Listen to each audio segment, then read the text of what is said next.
जय हिंद साथियों, आप सभी को दीपावली का हार्दिक शुभकामनाएं। चलिए हम आज करेंट अफेयर का प्रैक्टिस सेट नंबर 3 बनाते हैं। इससे पहले आपको हम इसका प्रैक्टिस सेट नंबर 1 और 2 करवा चुके हैं। तो यदि आप ये वीडियो नहीं देखे हैं तब प्लेलिस्ट में आकर जरूर देख लीजिएगा। हम देखिए आपको जो भी हम करेंट अफेयर का क्वेश्चन लेकर आते हैं सभी आपका महत्वपूर्ण प्रश्न आता है।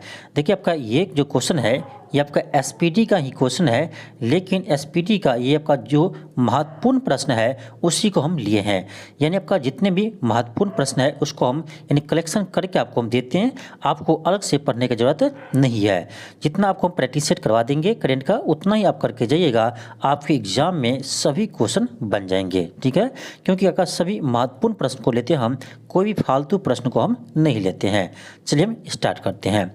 क्वेश्चन फर्स्ट है कि 74वें गणतंत्र दिवस 2023 के पूर्व संध्या पर पद्म पुरस्कार 2023 के तहत 6 पद्म, 9 पद्म भूषण और कितने पद्मश्री देने की घोषणा की है।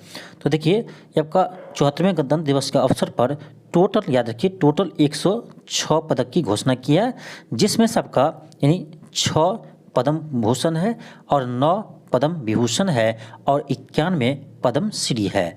तो आपसे पूछ रहा था कि कितने पद्मश्री दिया गया है, तो 91 व्यक्ति को पद्मश्री पुरस्कार दिया गया है। तो इस टोटल को भी ध्यान रखिएगा, टोटल 106 पद्म पुरस्कार दिया है, तो इसको भी ध्यान रखेंगे। नेक्स्ट है क्वेश्चन है कि इसरो के आदित्य L1 प्रोजेक्ट के लिए visual emission line coronagraph payload का निर्माण किसने किया है? ये किया है Indian Institute of Astrophysics, option C होगा। नेक्स्ट है क्वेश्चन आपका थर्ड है। क्वेश्चन है कि बजट 2023-24 में अमृतकाल के लिए कुल कितने विजन बताए हैं? तो कुल 3 विजन बताए हैं। 7 नहीं होगा, देखिए 7 क्षेत्र को प्राथमिक दिया है, 7 क्षेत्र को प्राथमिक दिया है जिसका नाम सप्तर्षि रखा गया है, ये नहीं होगा। लेकिन आपसे ये पूछ रहा है कि अमृतकाल में कुल कितने विजन बताए गए हैं, तो 3 विजन बताए हैं। ठीक है, तो आप गलती से इसमें 7 मत लगा दीजिएगा, आपका गलत हो जाएगा। नेक्स्ट आपका क्वेश्चन 4 है। क्वेश्चन है कि पुरुष हॉकी विश्व कप 2023 का टाइटल यानी कप किस टीम ने जीता है? तो ये जीता है जर्मनी ने। पुरुष हॉकी विश्व कप 2023 ये आपका भारत में हुआ था, कहाँ हुआ था? उड़ीसा में हुआ था। ठीक है, पुरुष हॉकी विश्व कप 2023 का जो आपका यानी टाइटल है विश्व कप है वो आपका भारत में उड़ीसा में हुआ था। और ये कौन जीता है? ये जीता है जर्मनी ने, ऑप्शन आपका ए होगा। नेक्स्ट आपका क्वेश्चन 5 है कि भारतीय अंडर 19 महिला क्रिकेट टीम ने फाइनल में किस टीम को हराकर पहला T20 वर्ल्ड कप जीता है? तो ये जीता है इंग्लैंड को हराकर। याद रखिएगा, मैंने भारतीय अंडर 19 महिला क्रिकेट टीम ने इंग्लैंड को हराकर पहली बार T20 यानी पहला T20 वर्ल्ड कप जीता है, ऑप्शन डी होगा। नेक्स्ट आपका क्वेश्चन 6 है। क्वेश्चन है कि किस राज्य ने अगले वित्तीय वर्ष से हर बेरोजगार युवाओं को मासिक भत्ता देने की घोषणा किया है? तो ये किया है छत्तीसगढ़ सरकार, ऑप्शन डी होगा। नेक्स्ट क्वेश्चन 7 है। क्वेश्चन है एरो इंडिया 2023 शो का थीम क्या है? एरो इंडिया 2023 शो का थीम क्या है? तो आपका हो जाएगा ऑप्शन ए हो जाएगा the runway to a billion opportunities, option आपका ए होगा। नेक्स्ट है क्वेश्चन आपका 8 है। क्वेश्चन है कि सऊदी अरब की पहली महिला अंतरिक्ष यात्री कौन है जो इंटरनेशनल स्पेस स्टेशन के एक मिशन में शामिल है? तो ये आपका बहुत ही महत्वपूर्ण प्रश्न है, इसको याद रखिएगा। ये है रियाना वरनावी। कौन है? रियाना वरनावी है, ऑप्शन आपका बी होगा। नेक्स्ट आपका क्वेश्चन 9 है। क्वेश्चन है कि भारत के किस टेक स्टार्टअप ने एरो इंडिया 2023 शो में सौर संचालित ड्रोन सूरज का अनावरण किया है? ये क्या है? गरुड़ एरोस्पेस, ऑप्शन बी होगा। नेक्स्ट आपका क्वेश्चन 10 है। क्वेश्चन है कि दादा साहेब फाल्के अंतर्राष्ट्रीय फिल्म पुरस्कार 2023 में किस फिल्म को बेस्ट फिल्म का पुरस्कार दिया गया है? तो ये दिया है द कश्मीर फाइल को, ऑप्शन सी होगा। नेक्स्ट आपका क्वेश्चन 11 है। क्वेश्चन है कि नीति आयोग के नए सीईओ कौन बने हैं। तो अभी वर्तमान में नीति आयोग के नए सीईओ है, यानी वर्तमान में आपका नीति आयोग का सीईओ है वी.आर. सुब्रमण्यम। याद रखिए, अभी आपका वर्तमान में नीति आयोग का सीईओ है वी.आर. सुब्रमण्यम। अब देखिए, जब नीति आयोग आया है तो आप चलिए इसको हम डिस्कस कर लेते हैं।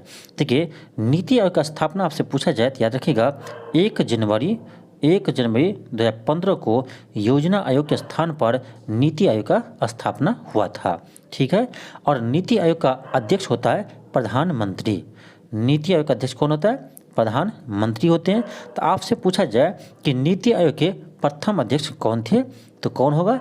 नरेंद्र मोदी होगा, क्योंकि 15 में नरेंद्र मोदी ही प्रधानमंत्री थे। ठीक है, और एक चीज़ ध्यान रखिए, ये आपका ज़्यादा क्वेश्चन पूछता है कि नीति आयोग के प्रथम उपाध्यक्ष कौन थे। ठीक है, ये क्वेश्चन आपसे ज़्यादा पूछता है कि नीति आयोग के प्रथम उपाध्यक्ष कौन थे। तो ये थे अरविंद पगवड़िया। याद रखिए, अरविंद पगवड़िया ये आपका नीति आयोग के प्रथम उपाध्यक्ष थे। ठीक है, इसको ध्यान रखिएगा। अभी कौन है? अभी ध्यान रखिए, अभी नीति आयोग के उपाध्यक्ष कौन है? तो ये है के सुमन बेरी। याद रखिए, कौन है? के सुमन बेरी है। तो नीति आयोग का वर्तमान में उपाध्यक्ष है के सुमन बेरी, इसको भी ध्यान रखिए। चलिए हम आगे बढ़ते हैं। क्वेश्चन 12 है। क्वेश्चन है किस राज्य में उत्तर भारत का पहला परमाणु ऊर्जा संयंत्र स्थापित किया जा रहा है? ये किया जा रहा है आपका हरियाणा में। ऑप्शन बी होगा। ये भी आपका बहुत ही महत्वपूर्ण प्रश्न है। नेक्स्ट आपका क्वेश्चन 13 है। क्वेश्चन कह रहा है कि क्षेत्रीय भाषा में निर्णय प्रकाशित करने वाला देश का पहला हाईकोर्ट कौन बन गया है? तो ये बना है केरल हाईकोर्ट। याद रखिए, क्षेत्रीय भाषा में निर्णय प्रकाशित करने वाला पहला हाईकोर्ट बना है केरल हाईकोर्ट। ये भी बहुत ही महत्वपूर्ण प्रश्न है, इसे आप याद रखेंगे। नेक्स्ट आपका क्वेश्चन 14 है। क्वेश्चन है Bipin the man behind the uniform पुस्तक के लेखक कौन है? तो ये है रचना बिस्वत रावत। ऑप्शन आपका बी होगा। ऑप्शन बी होगा। नेक्स्ट आपका क्वेश्चन 15 है। क्वेश्चन है वन जीव दिवस 2023 का थीम क्या है? वन जीव दिवस 2023 का थीम क्या है? तो आपका हो जाएगा ऑप्शन बी हो जाएगा, partnership for world life conservation. Option B होगा। आपके लिए एक प्रश्न है, आपको इस प्रश्न का जवाब देना है कि विश्व वन जीव दिवस कब मनाते हैं? इसका जवाब आप लोग कमेंट बॉक्स में जरूर दीजिएगा कि विश्व वन जीव दिवस कब मनाते हैं। इसका जवाब कमेंट बॉक्स में आप लोग जरूर दीजिएगा। चलिए हम आगे बढ़ते हैं। क्वेश्चन 16 है। क्वेश्चन है कि पीएम मोदी ने किस राज्य में विश्व के सबसे लंबे प्लेटफॉर्म हुबली रेलवे प्लेटफॉर्म जो 1560 मीटर का है उसका उद्घाटन किया है? तो ये किया है कर्नाटक में। याद रखिएगा, अभी आपका वर्तमान में सबसे लंबा प्लेटफॉर्म कौन सा है? तो ये है हुबली रेलवे प्लेटफॉर्म जो कर्नाटक राज्य में है। इसको आप ध्यान रखिएगा। नेक्स्ट आपका क्वेश्चन 17 है। क्वेश्चन 17 है कि कौन सा राज्य 100% विद्युतीकृत रेलवे नेटवर्क वाला भारत का पहला राज्य बन गया है? ये भी बहुत ही महत्वपूर्ण प्रश्न है। कौन सा राज्य 100% विद्युतीकृत रेलवे नेटवर्क वाला भारत का पहला राज्य बना है? तो ये बना है हरियाणा। कौन बना है?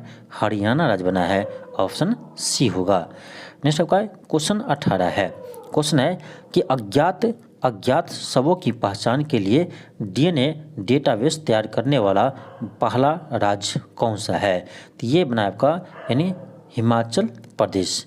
याद रखिएगा, ये भी क्वेश्चन आपका बहुत बार पूछ चुका है, तो आपका बहुत ही महत्वपूर्ण प्रश्न है। ठीक है, ऑप्शन आपका क्या होगा? सी होगा, हिमाचल प्रदेश। नेक्स्ट आपका क्वेश्चन 19 है।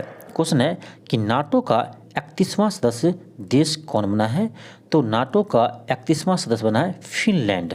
याद रखिएगा, नाटो का 31वां सदस्य बना है फिनलैंड बना है। ऑप्शन डी होगा।